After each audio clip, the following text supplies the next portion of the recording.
Okay, so welcome everyone. Welcome to the next installment of my podcast, Let's Talk Horses. You'll notice my background is different again this week. I'm still on the road, I'm still on the move, and this episode I'm joined by two special guests, Mr. Daffy Duck in the background. So I'm currently in Rome at Certified Facilitators Training. We start in 2 days, which is a big class with access consciousness. It goes on around the world 3 times a year, once in Europe, once in the Australasia area, and once in the Americas. So we're at the Europe training starting in a couple of days. And to become a certified facilitator of access consciousness is quite a pathway to follow. It's quite a ways. You don't sort of, start and then all of a sudden you're a CF. It takes some people a lot of years.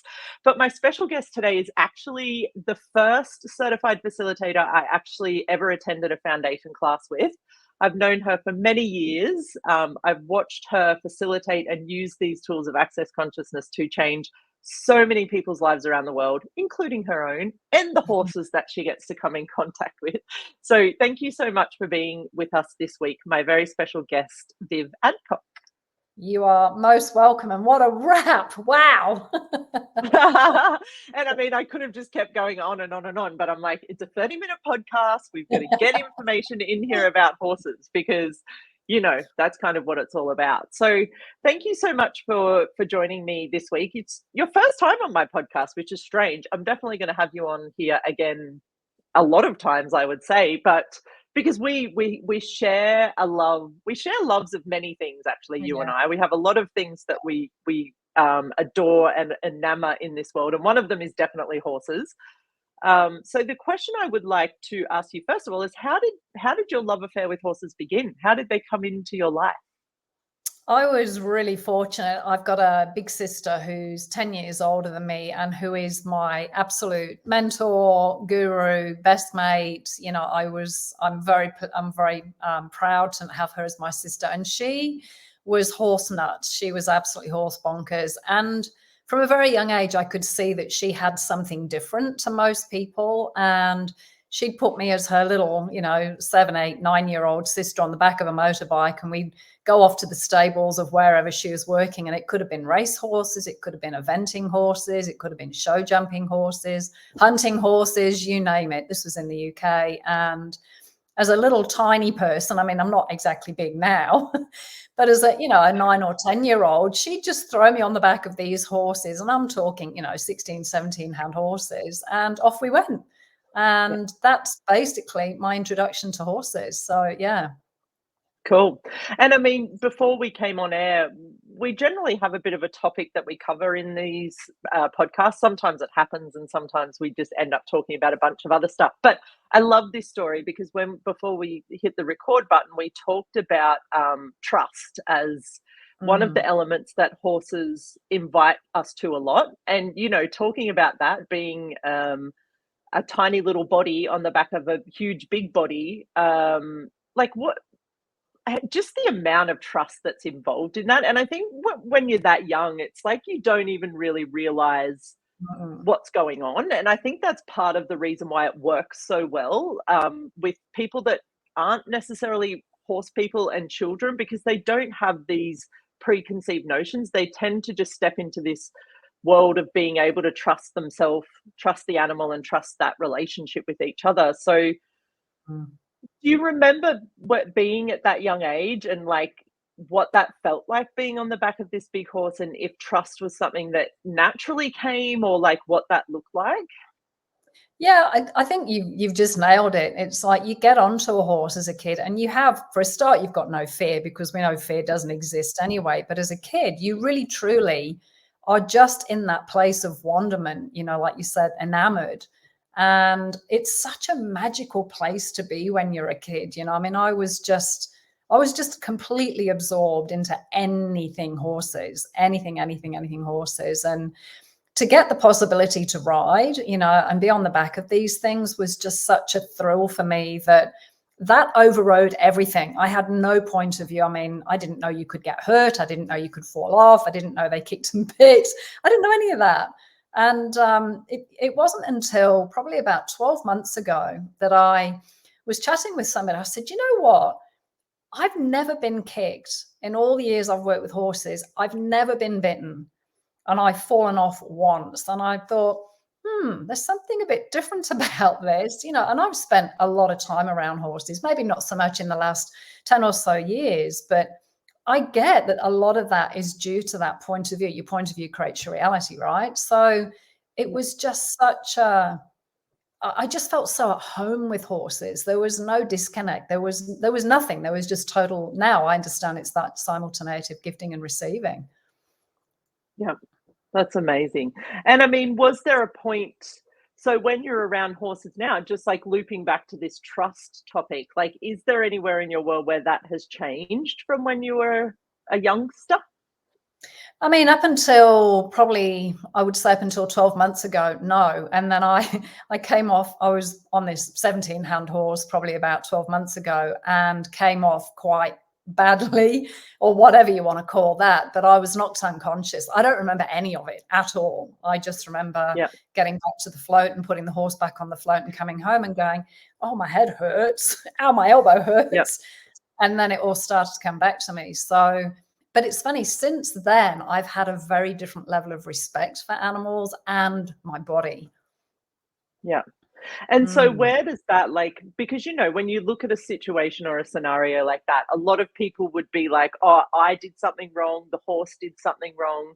But when you look at this place of like actually just gaining awareness from a situation, and trusting, you know, like you said, you walk back in, like, it's not like it stopped you from being around horses. It's not like it stopped you from any of that. So there's still that element there of the willingness to trust them and trust Mm. yourself.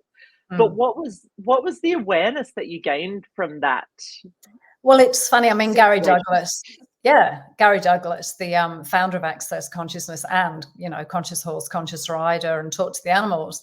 He, you know, he said, if you're thinking crap on a horse's back, it doesn't want you on its back, you know. And I've Yep, realized now that the lady I was riding with, she'd just been through quite a messy separation, and she was, you know, obviously downloading and clearing a lot of stuff from her world. And I had one split second of a thought in my head. I'm like, oh, I wonder if this person's, you know, X, Y, and Z, whatever it was she was talking about, gaslighting, I think it was. Or, and the next thing, we'd kicked into a bit of a trot and a canter, and my horse took a leap over a, you know, a little riverine thing, like not big.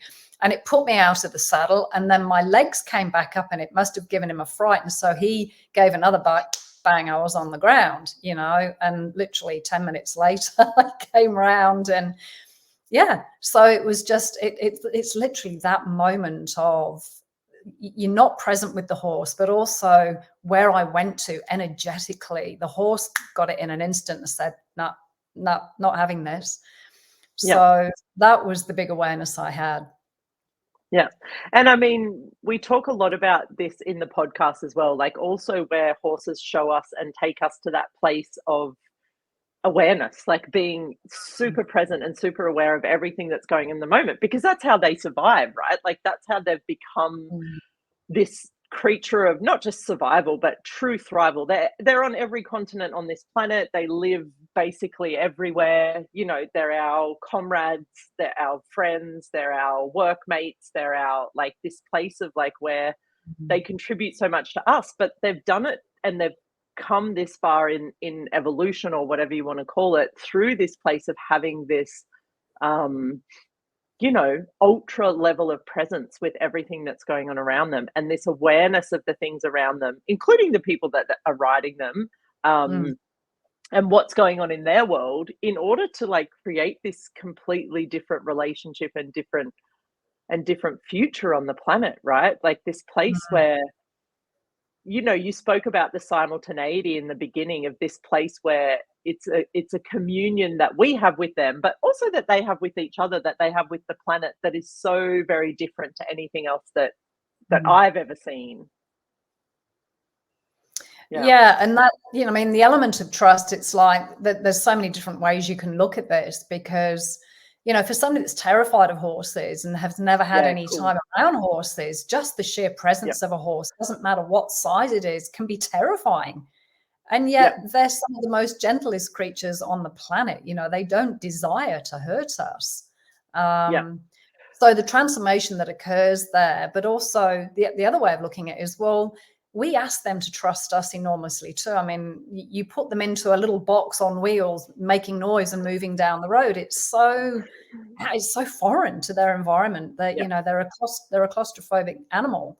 They're a prey animal. So they're not, you know, So for them to trust us to do that. exactly. So let's Yeah. talk about that actually, because it's sort of also this thing of like, what is trust, right? Like that's probably something I should have maybe, because, you know, Access Consciousness talks about trust is one of the 5 elements of intimacy as well, which is another really cool tool in Access Consciousness.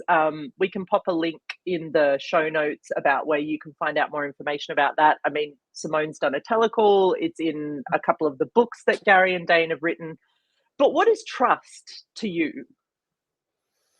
Yeah, that's a really great question. I think ultimately it's the energy that's created between, whether it's 2 people, an animal and and a person, but to have that sense of you've got each other's back. You know, you're the leader when the time's required. You can trust on them to be the leader. You know, if you're riding a horse and you're going across like a riverbank, there's a lot of you has to kind of let go and let the horse find its footing and trust it, which can be terrifying on the back, because if you're a control freak and you want to control everything, you know, so that creates that discord.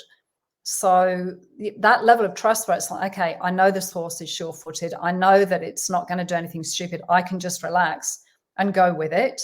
And then there's other times when the horse might be frightened by something. You know, there's something in the bushes that we can't see, but they can. To just be present with them and be that sense of presence and leadership for them, that they go, okay, I've got enough of a trust in you. I've got enough of a bond and a connection with you that I know that when you ask me to do something, you're not going to threaten my life. You're not going to put me in danger. And so there's this total silent connection where there is this there's like that force of nature almost between the 2 of you, where you've got each other's back. There's that commitment to each other. You know, you're not going to put each other in danger in any way, shape or form. Yeah, and I once heard, I don't know if it was, I don't know, because we talk about trust in this 5 elements of intimacy in Access quite a bit. And I also heard someone, I think it was Gary Douglas, talk about it as not being blind faith. Like also this thing, which I think when you were talking about it then as well, the cool thing about how a horse will show us to have trust is to not, you know, because you rode that horse that day. Was that a horse you'd ridden before? Had you been on that horse before, the one that you came off of? No, and it's interesting because the horse I was going to ride wouldn't get on the float that morning. So she goes, oh, well, I'll just bring Fred along. You know, Fred normally carries a blind guy. So he's totally steadfast, this horse. He's totally, you know, dependable and reliable. But, you know, what was right about it? Yeah.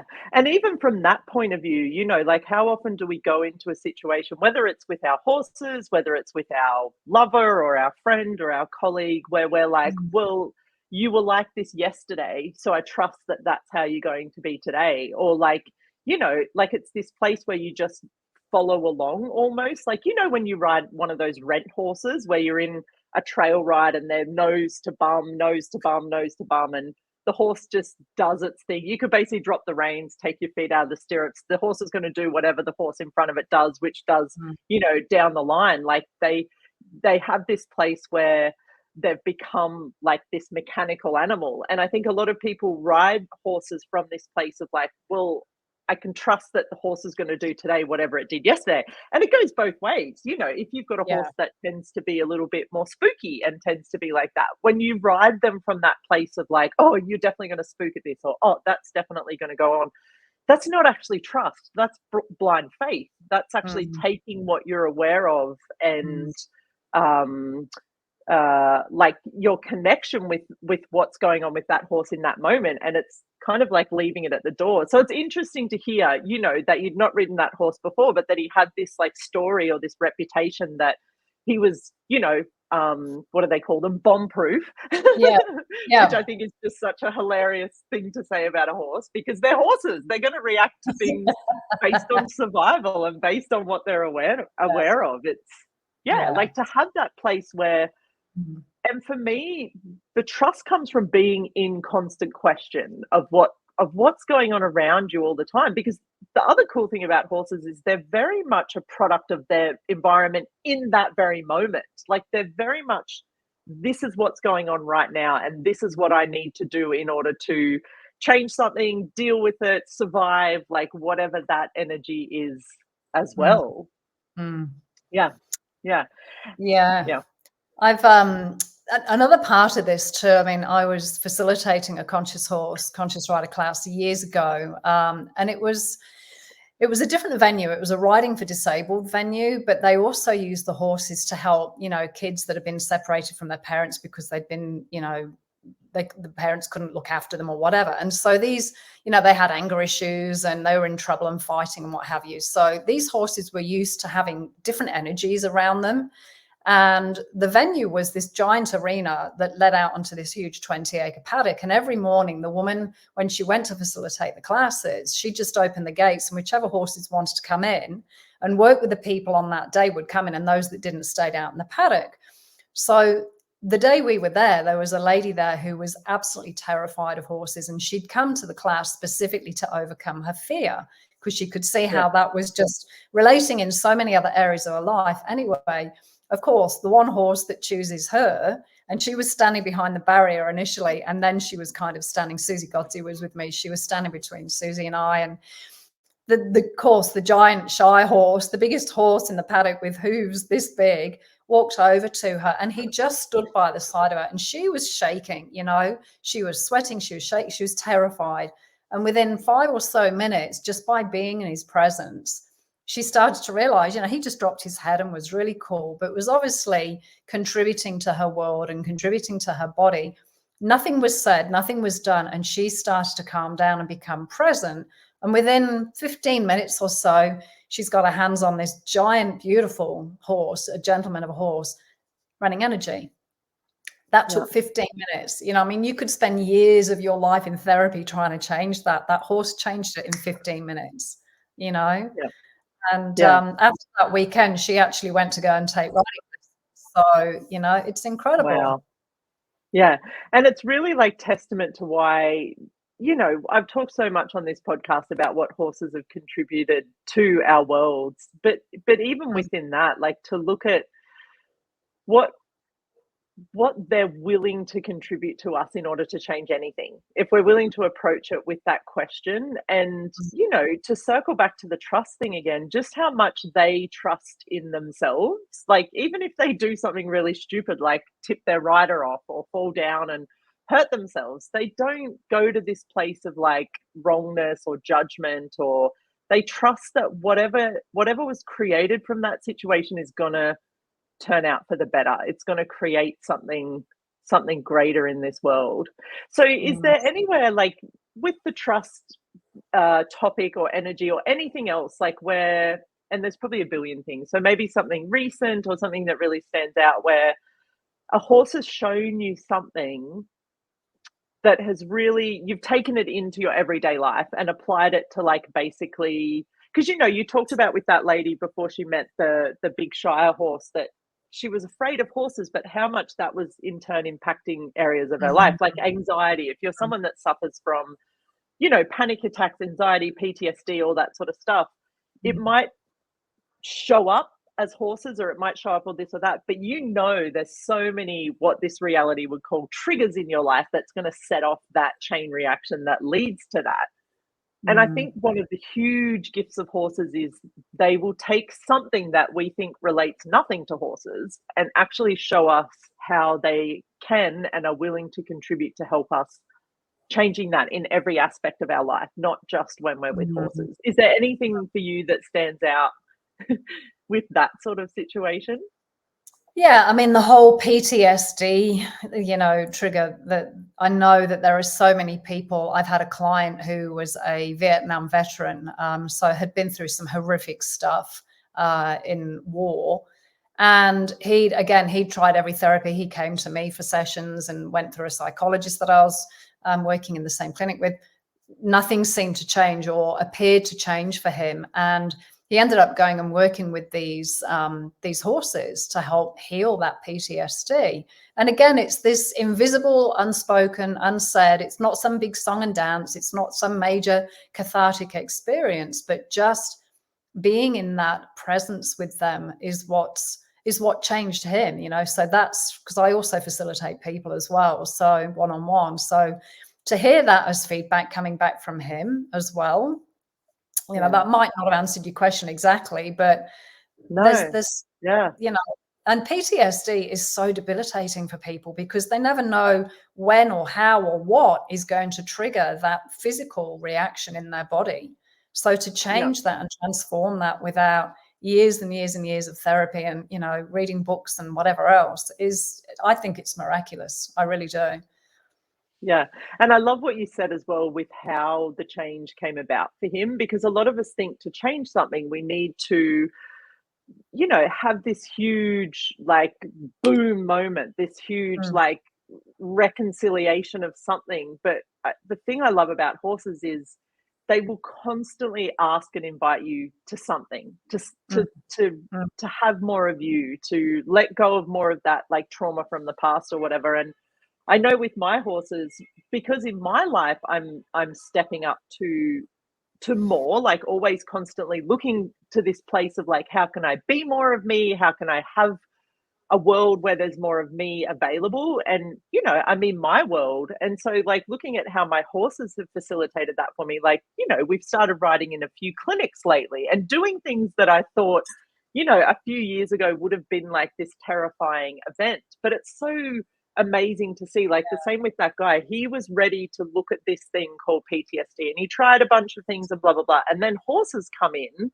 and it's almost like they just burrow their way into all of these different places in your world and start to, Mm, like, really pull them open and invite you to whatever you're asking for that you don't think you're asking for, or that you don't think a horse would ever actually contribute to. They have this very like, almost like a backdoor way of, like, getting in and just yeah, ripping all of that apart and showing you that possibility without ever actually addressing the thing directly. Like, yeah. yeah. And there's a guy who I followed years ago named Mark Rashid, and he's quite a famous American, I think he's American horseman. But his thing was, you know, he'd get all of these people would bring all their problem animals to them because they'd become terrified and they'd got stuck in the fear and they'd lost their confidence. And so their relationship was at a stalemate. But what was occurring was they'd take their problem horses to him, and after a week or 2 weeks, he said they'd ring him and go, well, how's the whatever it was that they went with? He said, I don't know. He said, I'm not even working on it. He said, I take them Mm. into an area where they're confident and they can, you know, grow and shine. He said, and all the other stuff just disappears. You Yeah. know, you don't put more pressure and more attention on what they're not good at, trying to fix it. But same thing, he would find a different way. He'd come in almost, he was being a horse to the horse, you know, to Yeah. come in through a different way to undo whatever it was. And I said, you know, my question to Gary Douglas was years ago, it's like, well, if you can change that in the horse, if a horse is presented with, you know, something going on, if that horse goes back to the owner and the owner doesn't change or they don't become aware, does that then recreate the same issue for the animal again? Because, you know, the animal doesn't want to live in a state of stress and heightened anxiety. That's not normal. You know, it's not their natural state. So it's this symbiotic relationship in regards to that, whether it's the person with the issue, quote unquote, or whether it's the horse with the issue. It's like there is this incredible transformation that goes on of energy. And you Yeah. just never know what you're going to get. You never know what it's going to bring up because it's totally nonverbal, and yet the Yeah. horse senses it, and it does. It burrows in there. If you've got a gap, it will find that gap and as a way of facilitating you. Yeah. And I mean, I think over the years, and especially more recently of working with horses, I'm always like, whatever you think is going on, just leave that for a moment. Like, just set aside the problem that you think you have or the problem that you think your horse has. And exactly what you said from that horse trainer, that approach it from, like, this holistic space of, like, what if Mm, everything was included here? and start to really look at like, what is my horse showing me? Because a lot of people are like, oh, my horse has a problem with this, or my horse, won't do that. And I'm like, but what is the horse actually showing you in this situation? Like, where are you not willing to be that space for yourself? Because horses will literally do anything for you. Like, you watch history, how they literally rode to their deaths, like day after day, year after year, decade after decade. They went to war with us. They put themselves in situations that, like you said, they'll load onto a float, like a horse trailer, whatever it's called in your country, where these are animals that are fiercely connected to the earth. Like, their life is spent 100% of the time, basically, if we didn't intervene, with their hooves on the ground, constantly connected to the earth. And then we go and do things to them, like put them in shipping containers and put them on aeroplanes, or we put them, all the time into these traveling boxes where they're standing on like a moving surface, taking corners where they can't actually feel the connection with the earth anymore, but they do it. They're willing to go and do that stuff for us. And to like circle back to that, the topic of trust, like this place where it goes beyond trust. Even it goes into this place of like the willingness to just go beyond anything that they've ever let stop them before. And that's the invitation that my horses have been for me as well, where I'm like, oh, I've never done this before, but fuck, I keep talking about it. I'm sick of talking about it. I'm going to take my horses. We're going to go to a clinic. I'd go by myself because everyone's busy, everyone's doing things. So I'm like, I'm not letting anything stop me. Like, this demand comes into my world, and I take my horses up. They've never been with me on a trailer together. We've never gone to a clinic where they're in a stable with strange horses around them, stabled. They've never been in an arena with me riding with strange horses. I don't think I'd ever even cantered on Willow when we got to this clinic. And everything we did, she would be like, yes, yes, yes, yes. Like, this place of like, and for me to walk away like so in this new space of that, like what I spoke about, of wanting to have and be more of me in the world, and where my horses were like just there with me in this companionship, like camaraderie thing that they do for us. Yeah, and it is a magical adventure, because you just never know that exhilaration that you're just tapping into there, that exuberance of being, it's like you're driving home so full of life and living and proud of yourself, and rightfully so. It's like, yes, your relationship with your horse has gone to a different level. You've gone to a different level, and that no longer is a stopping point in your life. It's like, okay, I was really uncomfortable. I did have a whole bunch of stuff, but I still chose. And just, like I was saying earlier, that when that commitment is there, there's like this other energy that comes in like a cushioning almost, and go, we've got this. Yep. Yeah. Like the fuel that it creates in all the other aspects of your life, like the guy with the PTSD, where it's like all of a sudden now you're in a situation where before you would have responded in a very different way, or quote unquote, it might have been a trigger for you. And all of a sudden now it's like, oh, that's gone. It's not even there. Like, I would have responded so differently. And there's so many tools in Access Consciousness that has created that for me. Like, really, all of the classes that I get to attend, but especially the bars and the body processes that are in Access. The things that are the most gentle in this world, I've found, are actually the things that create the most dynamic amount of change. Like, where we've been taught that to get over trauma, you need to almost like go to the trauma again, or be in this really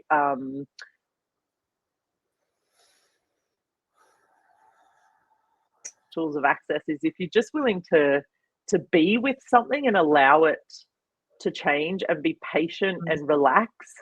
Like, there's a gentleness that's available with undoing a lot of this stuff that is much more enjoyable to me anyway. You're actually just triggering, just quickly, I know we're about to finish, but no, take your time, it's fine. Okay. Yep.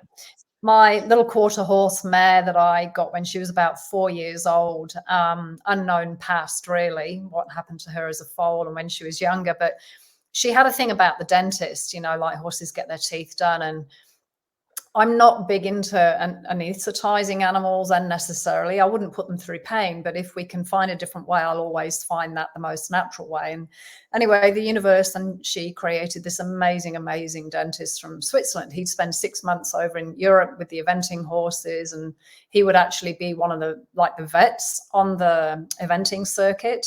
And then he'd come over here and spend 6 months in Australia and just kind of decompress and just love being here. Anyway, he was amazing to watch because I kind of knew from a past reference what she was going to be like, but knowing the tools of access, I'd destroyed and uncreated all of that and just, well, what else is possible? He was with her for probably 3/4 of an hour. Just, she was in a stable and he just stood and chatted with me. And I'm like, haven't you got other clients and, shouldn't be on the road. And he was watching her energetically until she dropped her energy enough to, they have like this harness thing that they put on, and then it's like a winch that kind of opens their mouth. And he probably spent an hour with her before he even attempted to get near her mouth. And, it was the most amazing thing to watch because as he, opened it and opened it and opened it and just let her get used to it, she just stood there and she just relaxed and and he spent a little bit more time. And then as he said, oh, look, and he got his hand right up in her jaw, checking all the back teeth. And she was as calm and relaxed as anything. And he didn't make a big song and dance. He was just chatting to me about all sorts of stuff. But the thing that amazed me was 4 of the other horses. So the stables had 2 doors. They had the doors on the breezeway on the inside of the barn, and then they had doors out to their individual paddocks.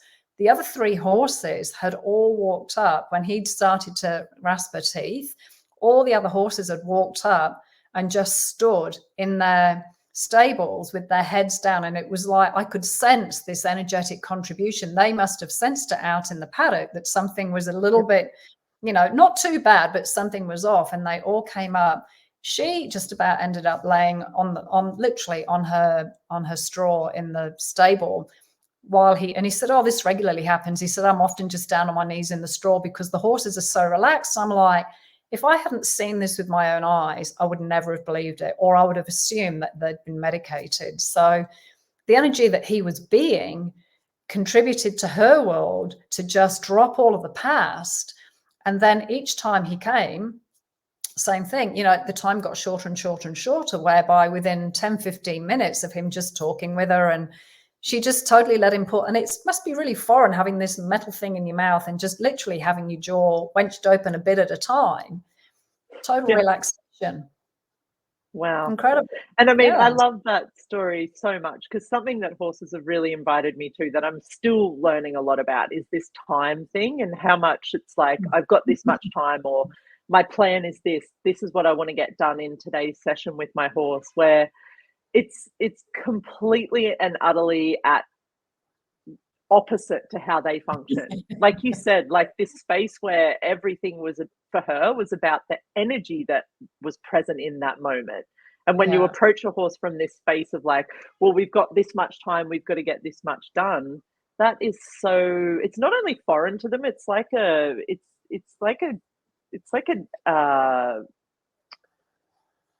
aggressive almost. Like they're like, I don't know what's going on now. And where the other horses came in and were calm and relaxed in that situation and contributing to her as well, like what would it take to have a world where there was more of that energy amongst our horses, but also where we could have and be that